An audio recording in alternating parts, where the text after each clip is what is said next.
pwede ka nang magkaroon ng inyong water refilling station sa halagang 45,000 pesos.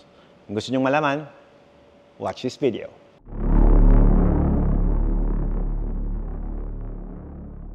Kamusta mga katubig? Ngayon ay papakita ko sa inyo ang all-new Package 1 2025 edition. So itong nasa likod ko ngayon ay ang machine na Package 1. Kung mapapansin nyo, napakalayo ng kanyang in-improve, all new. So i-discuss ko sa inyo ano ba ang meron sa bagong package ng Watermax Enterprises. So we start at Package 1. For the meantime, ito pa lang yung ginawa naming innovation this coming 2025. Alam naman natin na ang tubig sa ngayon ay pasama ng pasama ang sitwasyon. Kaya naman, syempre, ang innovation ng Watermax ay tuloy-tuloy ang ating pag-improve. Hindi tayo pwedeng mag-focus sa iisang teknolohiya lamang. Gusto ng Watermax Enterprises maibigay sa inyo ang best quality filtration system na pwede nyong gamitin sa inyong mga bahay, sa inyong restaurant, at sa inyong pang mga pangailangan. Itong machine na ito ay pwede nyo pong i-install sa inyong bahay, sa inyong negosyong water refilling station, sa inyong hotel, or sa inyong restaurant para ma-secured natin ang malinis sa tubig na ibibigay natin sa ating mga customers at syempre, naiinumin ng pamilya mo. Pag-usapan natin guys, itong Package 1 ng Watermax Enterprises in this video. I-compare natin ito sa old version ng Package 1 ng Watermax Enterprises. Dati, ito ay 24 level of filtration system lamang, pero ngayon, ito po ay 28 level of filtration process. Isa-isahin natin kung paano ba siya naging 28 level of filtration process. Ito po ay mayroong 7 level of filtration system at ito naman ay naglagay din kami ng 7 layer of filtration system. Mamaya ay isa-isahin natin kung ano yung mga pinagilagay namin sa loob. But for the meantime, gusto ko munang ipakita sa inyo kung ano yung mga nandito na nakikita ng ating mga mata. Dito naman sa kabilang side ay naglagay kami ng 6 level of filtration system. Ibig sabihin, level yan. Ganun ka lupet yung ginawa natin dito. 7 plus 7, 14 plus 6 equals 20. So this is a 20 level of filtration system. Ito naman, sa baba ay naglagay kami ng 4. Kung mapapansin nyo, dati ito ay 3, ngayon ay 4 na siya. Naglagay kami ng 5 micron filter dito at 10 micron dito. So, ibig sabihin, ito po yan, 10 micron at 5 micron. Papaliit po yung butas, 21, 22, 23, 24. Isama pa natin itong ating mineral system. Ngayon ito ay optional. Pwede nyo gawing mineral ito at pwede nyo rin gawing alkaline. So depending on your package na bibilhin. And upgradable din to. Pwede nyo gawing 2-in-1, mineral with alkaline or isa lamang. Pero ngayon pag-uusapan muna natin yung package 1 na kung saan in-enhance nga natin. Paglabas po ng tubig dito, pupunta po siya dito. 1, 2, 3. So ibig sabihin, 24, 25, 26, 27. At ang pang 28, ay ang ultraviolet water sterilizer natin. So kapag nakumpleto natin yan, this is a 28 level of filtration. Matapos natin pag-usapan ang tinatawag na level of filtration system, ano naman yung tinatawag na stage? So yung stage naman, ibang klase naman yun. Yung stage ay yan ang tinatawag na method pagdating sa water treatment. So pag sinabing method, yung tangke, kasama yan sa stage. Kung bakit? Kasi yung coagulation ng tangke, kaya siya mayroong butas sa gilid at sa pinakailalim, ang tawag doon ay mechanical filtration. Sa tangke yan kasi, pwede kang mag-coagulate. So, ibig sabihin, yung mabibigat na particle ng tubig, mapupunta sa pinaka-bottom niya, at yung kinukuha na naman nating tubig ay nasa bandang itaas. So, yun ay tinatawag na one stage. At the second stage natin ay itong mga element filtration system na to. So, pag sinabing element filtration, gumagamit tayo ng kung ano-anong element dyan. Kaya nga tinawag na multimedia yan. Dahil sa mga nilalagay nating mga natural stones, pebbles, carbon, manganese, softener, at kung ano-ano pa.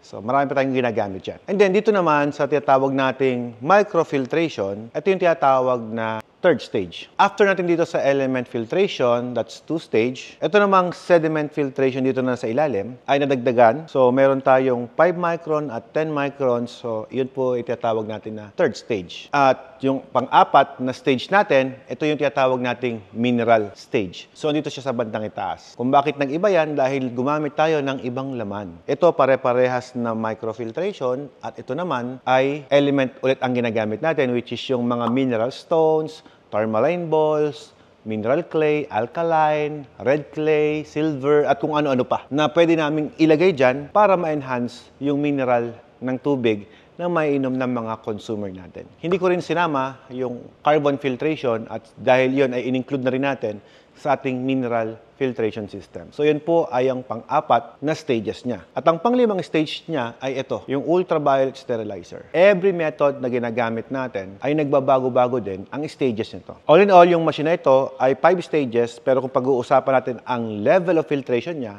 ay 28 level po siya. So pag-uusapan naman natin ngayon yung mga parts nitong package 1, all new 2025. So this is a tank na 600 liters. Ito pong tangke sa likod ay stainless tank na binuo ng 304 stainless steel na kung saan ito po ay food grade. Meaning to say, para ma-secured natin yung tubig na ginagamit natin, mas maganda na gamitin natin itong food grade dahil ito po ay 304 stainless. Yung paa po niya ay made on stainless steel at meron po tayong dalawang labasan ng tubig. Yung drain line at yung ating dispensing line. Paglabas dito sa tangke natin, pupunta po siya dito sa ating motor pump at pagkatapos sa automatic pump controller, and then pupunta naman po siya dito sa ating multimedia sediment filtration na usually ginagamitan namin ng active filtered media. At kung bakit gumagamit kami ng mga glass na filtration ito, dahil ang glass ay hindi kinakapitan ng bacteria at mas tumatagal po ang lifespan ng element na nandyan. Pagkatapos, usually ginagamit namin dito sa kabilang side ay yung ating activated carbon na kung saan kung mabaho ang tubig na nakukuha natin, mataas ang chlorine content, ay pwedeng matanggal using our activated carbon. Dito naman sa pinakadulo, usually dito sa Pilipinas, we are surrounded by sea. Yes, Pilipinas po ay maliit na isla. So technically, ang buong Pilipinas ay karamihan na nakukuha namin ay hard water. Not all, pero almost 90% dito sa Pilipinas. Lahat ng machine ng Watermax Enterprises ay nilagyan namin ng water softener. So ito po yung water softener na ang trabaho po na ito ay palambutin at ikondisyon yung tubig at tanggalin yung sobra-sobrang calcium na pwede nating mainom sa tubig. Too much calcium ay hindi rin maganda sa ating kalusugan. So dapat balanse lang po siya. Meron tayong brine tank dito sa likod, ito po siya, na usually dito ginagamit yung asin. Kung bakit siya tinawag na brine tank, ibig sabihin, yan po yung ating brine solution na kung saan dapat ma-maintain natin yung asin at tubig nasa tamang balanse. At pag sinabing brine solution, dapat saturated ang salt. So, ibig sabihin, mas maraming asin, mas maganda. 12.5 kilos of salt will be okay. Pero sa totoo lang, kung mas marami kang asin na mas ilalagay dito, mas ma-enhance mo yung inyong produkto. Kasi syempre, nare-reach mo yung brine capacity ng ating water softener. Dito sa ating water softener, kaya po siya tinawag na ionic exchange dahil sa nagkakaroon tayo ng n-exchange, the water softener into conditioned water. Kaya po siya may mga resin. Dahil dumidikit po ang hard water, yung magnesium sulfate, dyan sa loob na yan, ang pinakamabisang pantanggal ay ito.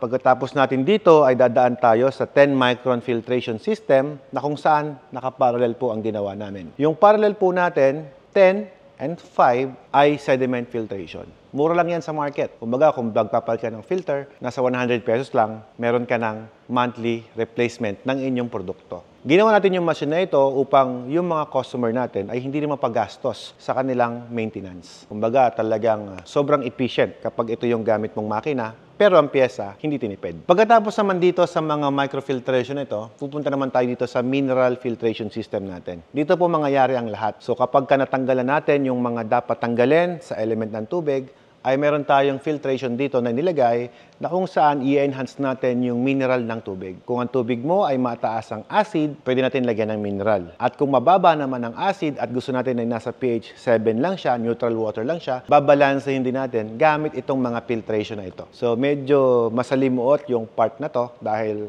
kami rin po ang nag-a-adjust para sa mga customer natin at mabigyan kayo ng masarap at malinis na tubig. Ito lahat ng mangyayari, mga kaganapan kung paano natin papatamisin yung tubig. Pero lahat yan ay major component kung paano natin pinapasarap ang lasa ng tubig. Now, ito naman po, paglabas po dito sa ating 5 micron filters, dadaan po siya dito sa tinatawag nating activated carbon block. Magkaiba po siya sa granulated at block. Since block po siya, yung tubig mas mahirap makapenetrate, mas nagiging effective po siya panglinis ng tubig. At pagkatapos, dadaan na po siya dito sa ating mineral filters. Kung baguhin natin, pwedeng gawing alkaline or depende sa order ng ating client. Ito po yung mineral filters at dito naman po yung tinatawag naming 1 micron filter. Just try to imagine 1 micron filter na lang po yung lalabasan niya ng tubig para magkaroon tayo ng mas malinis na tubig. Ibig sabihin dito talaga, hindi na po lalabas ang maruming tubig dyan. At pagkatapos, just to ensure the quality of drinking water na ipoprovide nito, nadaan din po siya sa ultraviolet sterilizer. Dito pa lang po sa ultraviolet sterilizer natin, ultimo DNA ng bacteria, itlog niya, lahat yon ay patay. At pag lumabas na po siya dito sa ultraviolet sterilizer, doon pa lang siya lalabas sa ating dispensing faucet. So, ganun po ang buong sistema at ganun po kadami ang kanyang dinaanan para makakuha po tayo ng malinis na tubig na i-deliver natin sa inyong mga bahay. Ano ba ang nagkaiba dito sa dati nating package 1 dito sa all new ng package 1 natin? Mula doon sa tangke na storage tank natin, hindi tayo nagbago doon. Same lang siya ng old package natin na 600 liters. Pero pagdating sa pump, nag-upgrade tayo ng 1.3 horsepower para masustain natin yung requirement pressure capacity nitong mga dinagdag nating mga filtration dito. Yep, kapag may pinapatan kayo dyan, dapat may ina-upgrade din kayo sa mga system ninyo. Or else, pwedeng magkaroon tayo ng hindi tama o balancing pressure na hini-required ng ating system. Next, naglagay naman po tayo ng frame na mas malaki compare sa dati. Kung mapapansin nyo, yung ating frame, mas malaki na ito, mas malapad, pwede sa apatang multimedia filter or sa mas malaking multimedia. Ibig sabihin, kung gusto kong i-upgrade ng 13x54, pwede 10x54 size. Ngayon, ito naman pong frame natin, sinadya po namin ganito kasi meron po itong kapares. Ibig sabihin, yung machine po na ito, kapag gusto mong i-upgrade into purified, dadagdagan mo lang siya ng another system, hindi ka na magbabawas ng pyesa. Lahat ng nilagay kong pyesa dito sa package 1 na ito ay gagamitin mo rin in case na mag-upgrade ka sa purified system. At ang kagandahan, anong difference nito compare sa dati? Ito, wala kang papalitang pyesa pero makakapagdagdag ka ng purified. Unlike before, kapag nag-upgrade sila ng purified, ay nawawala yung mineral system natin. This time, hindi na. Madali na siyang i-upgrade ngayon. At ang ganda po ng itsura niya compare sa before dahil sa lumaki nga po yung frame natin at naglagay na rin tayo ng another filtration dito. Dati, yung package 1, meron lang siyang 3 filter dito. Ngayon, meron na siyang 4 na filters. Parang ang nangyari dyan, mga katubig, yung 3 filter dito ay inilagay natin sa bandang itaas at nag-upgrade tayo sa baba. At ang kagandahan dyan, lahat ng mga motor natin ay hindi nakasayad sa ilalim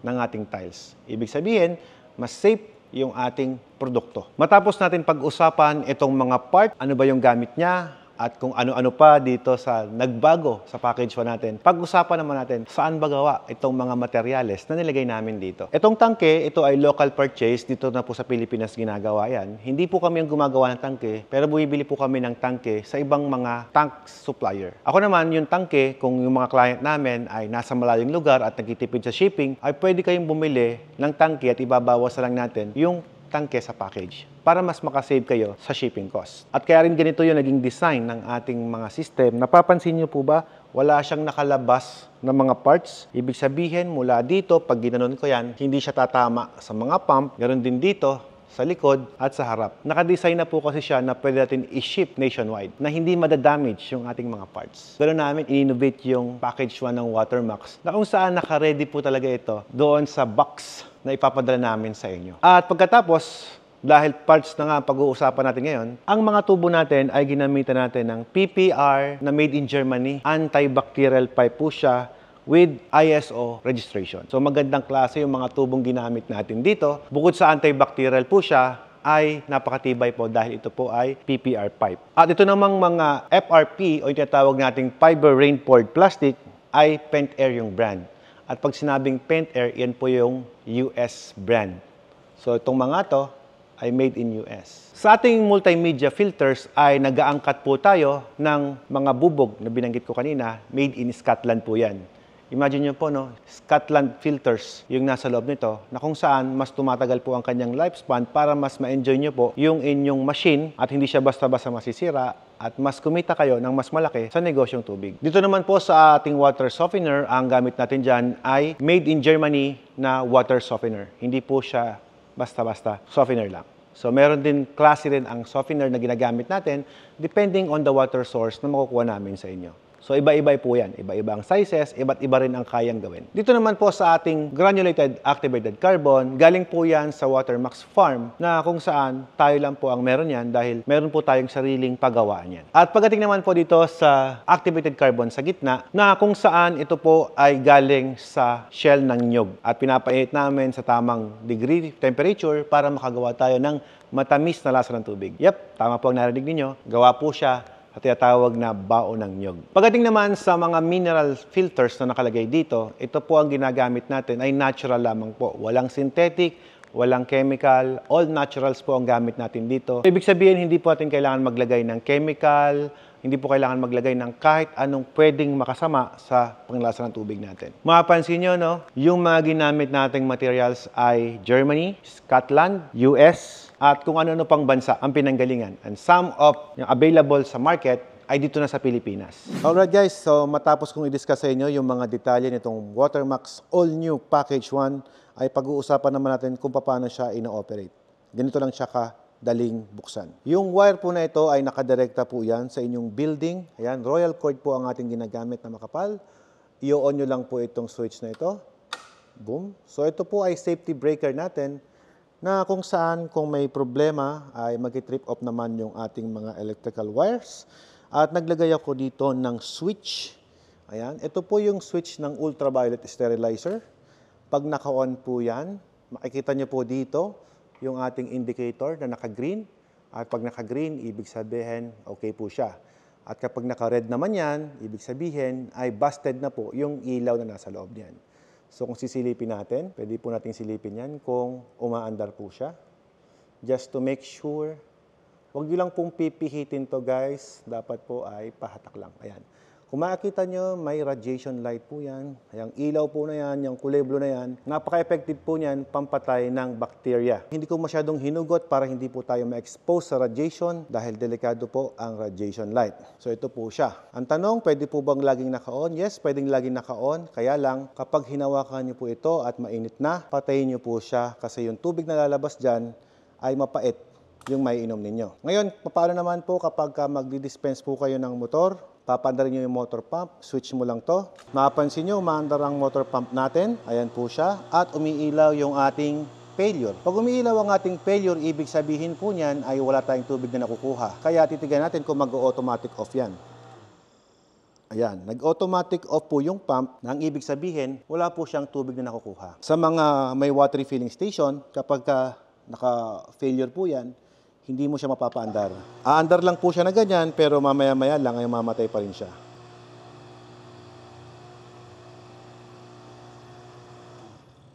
See? Ganyan po ang mangyayari dyan kapag wala po siyang tubig na makukuha. So, ganun po kadali i-operate. Kapag magko-close na po kayo, patayin mo lang yan. And then, pwede nyo nang isara yung tindahan ninyo. So, ganun lang po siya kabilis. Matapos natin ipakita kung paano siya ino-operate at sinasara, ngayon naman, pag-uusapan natin kung paano yung maintenance ng machine na ito. Ang maintenance po niya, simple lang po. Papaandarin nyo lang po itong pump na ito.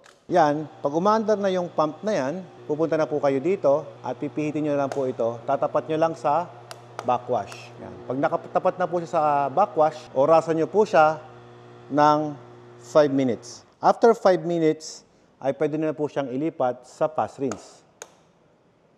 Orasan nyo po ulit siya ng 5 minutes. So, ito po. So, ito po yung fast rinse natin. 5 minutes lang po yan. At after 5 minutes, ibabalik na po natin dyan sa service. So, ganun lang po kasimple yung pagbabackwash. Ibig sabihin nun ay parang nagpalit na po kayo ng filters sa buo na yan. Kung mapansin nyo, meron tayong checklist dito na kung saan ay Watermax po ang bahala dyan. Kasi yung checklist po na yan, nitignan po natin kung sino yung technician, sino nag-wiring, sino nag-hydro, nag-grind at nag-welder. Yan po yung mga checklist na namin. Huwag yun na pong pakialaman yan. Ngayon dito naman po, kapag natapos nyong i-backwash po ito, ay ilipat po tayo dito sa kabila. So, ganun din po ang procedure. Backwash lang po. After 5 minutes, fast rinse. Then after 5 minutes ulit, balik sa service. Ganun lang po kadali i-backwash itong dalawang filter na yan. Yung pangatlo, papaano naman to? Ito naman ay simple lamang din po.